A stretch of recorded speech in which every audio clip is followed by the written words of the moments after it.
Ancient Lights by Algernon Blackwood. From Southwater, where he left the train, the road led due west.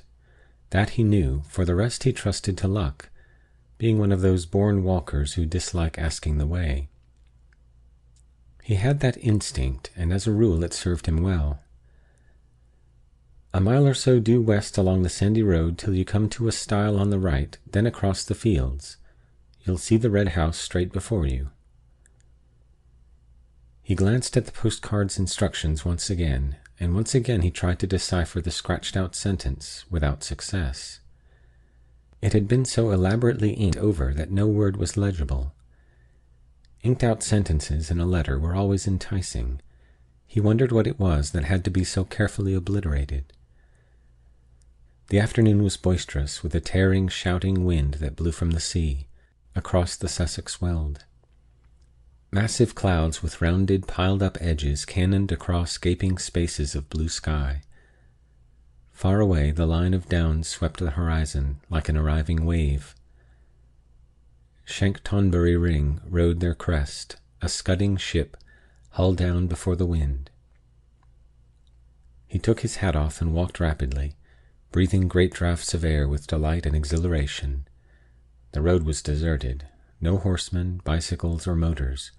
Not even a tradesman's cart. No single walker. But anyhow, he would never have asked the way. Keeping a sharp eye for the stile, he pounded along while the wind tossed the cloak against his face and made waves across the blue puddles in the yellow road. The trees showed their under leaves of white. The bracken and the high new grass bent all one way. Great life was in the day. High spirits and dancing everywhere. And for a Croydon surveyor's clerk just out of an office, this was like a holiday at the sea. It was a day for high adventure, and his heart rose up to meet the mood of nature. His umbrella with the silver ring ought to have been a sword, and his brown shoes should have been top boots with spurs upon the heels. Where hid the enchanted castle and the princess with the hair of sunny gold? His horse. The stile came suddenly into view and nipped adventure in the bud. Everyday clothes took him prisoner again. He was a surveyor's clerk, middle-aged, earning £3 a week, coming from Croydon to see about a client's proposed alterations in a wood, something to ensure a better view from the dining-room window. Across the fields, perhaps a mile away, he saw the red house gleaming in the sunshine, and resting on the stile a moment to get his breath, he noticed a copse of oak and hornbeam on the right. Aha, he told himself. So that must be the wood he wants to cut down to improve the view. I'll have a look at it. There were boards up, of course, but there was an inviting little path as well. I'm not a trespasser, he said. It's part of my business, this is. He scrambled awkwardly over the gate and entered the copse. A little round would bring him to the field again. But the moment he passed among the trees the wind ceased shouting, and a stillness dropped upon the world. So dense was the growth that the sunshine only came through in isolated patches. The air was close. He mopped his forehead and put his green felt hat on, but a low branch knocked it off again at once, and as he stooped an elastic twig swung back and stung his face. There were flowers along both edges of the little path. Glades opened on either side. Ferns curved about in damper corners, and the smell of earth and foliage was rich and sweet. It was cooler here. What an enchanting little wood, he thought, turning down a small green glade where the sunshine flickered like silver wings. How it danced and fluttered and moved about. He put a dark blue flower in his buttonhole. Again his hat, caught by an oak branch as he rose, was knocked from his head, falling across his eyes. And this time he did not put it on again. Swinging his umbrella, he walked on with uncovered head, whistling rather loudly as he went. But the thickness of the trees hardly encouraged whistling, and something of his gaiety and high spirits seemed to leave him. He suddenly found himself treading circumspectly and with caution. The stillness of the wood was so peculiar. There was a rustle among the ferns and leaves, and something shot across the path 10 yards ahead, stopped abruptly an instant with head cocked sideways to stare, then dived again beneath the underbrush with the speed of a shadow. He started like a frightened child, laughing the next second that a mere pheasant could have made him jump. In the distance he heard wheels upon the road, and wondered why the sound was pleasant. Good old butcher's cart, he said to himself, then realized that he was going in the wrong direction, and had somehow got turned round, for the road should be behind him, not in front.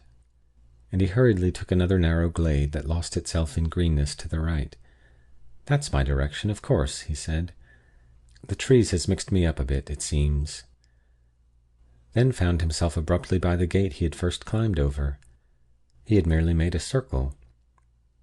Surprise became almost discomfiture then, and a man, dressed like a gamekeeper in browny green, leaned against the gate, hitting his legs with a switch. "I'm making for Mr. Lumley's farm," explained the walker. "This is his wood, I believe," then stopped dead because it was no man at all, but merely an effect of light and shade and foliage. He stepped back to reconstruct the singular illusion, but the wind shook the branches roughly here on the edge of the wood, and the foliage refused to reconstruct the figure. The leaves all rustled strangely, and just then the sun went behind a cloud, making the whole wood look otherwise. Yet how the mind could be thus doubly deceived was indeed remarkable, for it almost seemed to him the man had answered, spoken, or was this the shuffling noise the branches made, and had pointed with his switch to the notice board upon the nearest tree. The words rang on in his head, but of course he had imagined them. "No, it's not his wood, it's ours." And some village wit, moreover, had changed the lettering on the weather-beaten board, for it read quite plainly, "Trespassers will be persecuted."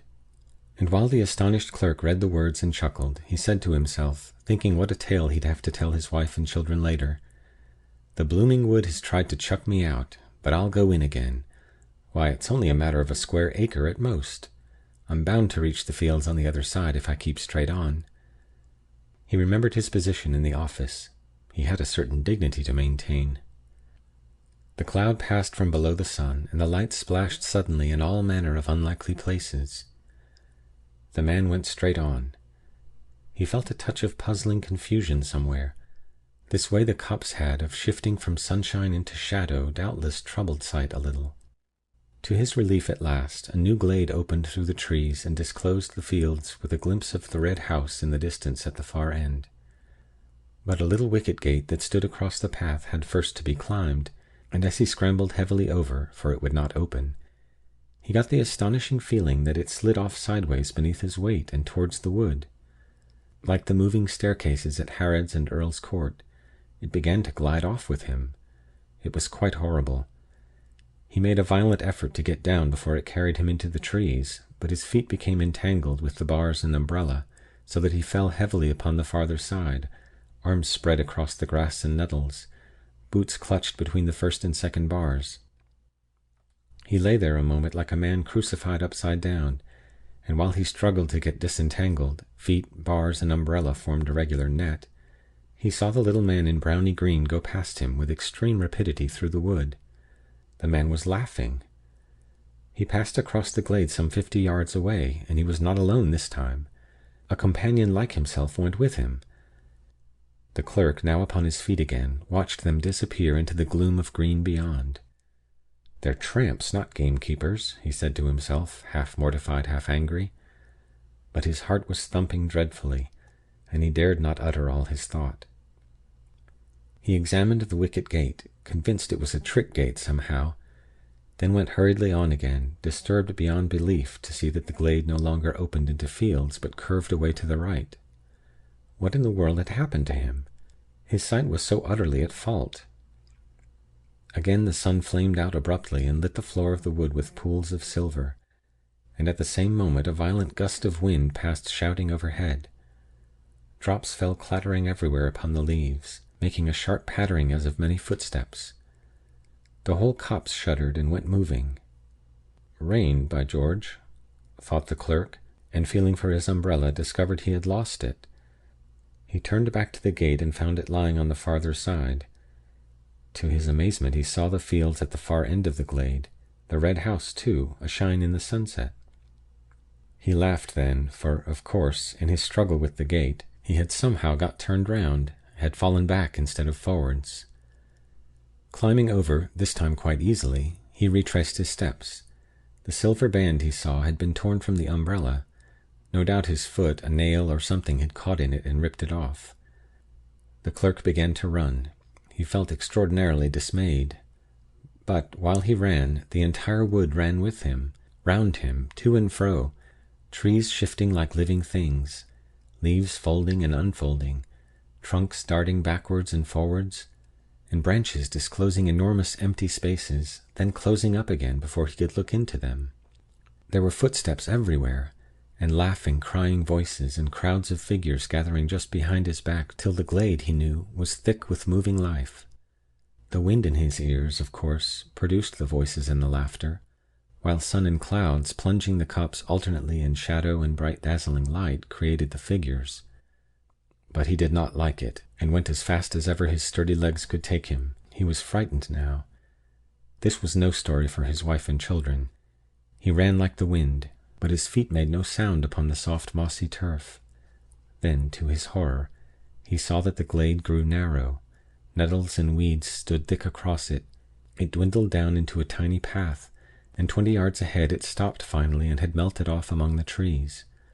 What the trick gate had failed to achieve, this twisting glade accomplished easily, carried him in bodily among the dense and crowding trees. There was only one thing to do: turn sharply and dash back again, run headlong into the life that followed at his back, followed so closely too that now it almost touched him, pushing him in.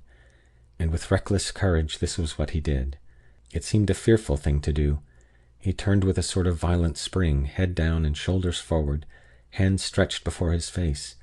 He made the plunge. Like a hunted creature he charged full tilt the other way, meeting the wind now in his face. Good Lord! The glade behind him had closed up as well. There was no longer any path at all. Turning round and round, like an animal at bay, he searched for an opening, a way of escape. Searched frantically, breathlessly, terrified now in his bones. But foliage surrounded him. Branches blocked the way. The trees stood close and still, unshaken by a breath of wind. And the sun dipped that moment behind a great black cloud. The entire wood turned dark and silent. It watched him. Perhaps it was this final touch of sudden blackness that made him act so foolishly, as though he had really lost his head. At any rate, without pausing to think, he dashed headlong in among the trees again. There was a sensation of being stiflingly surrounded and entangled, and that he must break out at all costs, out and away into the open of the blessed fields and air. He did this ill-considered thing, and apparently charged straight into an oak that deliberately moved into his path to stop him. He saw it shift across a good full yard, and being a measuring man, accustomed to theodolite and chain, he ought to know. He fell, saw stars, and felt 1,000 tiny fingers tugging and pulling at his hands and neck and ankles. The stinging nettles, no doubt, were responsible for this. He thought of it later. At the moment it felt diabolically calculated. But another remarkable illusion was not so easily explained. For all in a moment it seemed the entire wood went sliding past him with a thick deep rustling of leaves and laughter, myriad footsteps, and tiny little active energetic shapes. 2 men in browny green gave him a mighty hoist, and he opened his eyes to find himself lying in the meadow beside the stile where first his incredible adventure had begun. The wood stood in its usual place and stared down upon him in the sunlight. There was the red house in the distance as before. Above him grinned the weather-beaten notice-board: "Trespassers will be prosecuted." Dishevelled in mind and body, and a good deal shaken in his official soul, the clerk walked slowly across the fields. But on the way he glanced once more at the postcard of instructions, and saw with dull amazement that the inked-out sentence was quite legible after all beneath the scratches made across it. "There is a short cut through the wood I want to cut down, if you care to take it." Only "care" was so badly written it looked more like another word. The C was uncommonly like D. "That's the copse that spoils my view of the downs, you see," his client explained to him later, pointing across the fields and referring to the ordnance map beside him. "I want it cut down and a path made so and so." His finger indicated direction on the map. The Fairy Wood, it's still called, and it's far older than this house. Come now, if you're ready, Mr. Thomas, we might go out and have a look at it.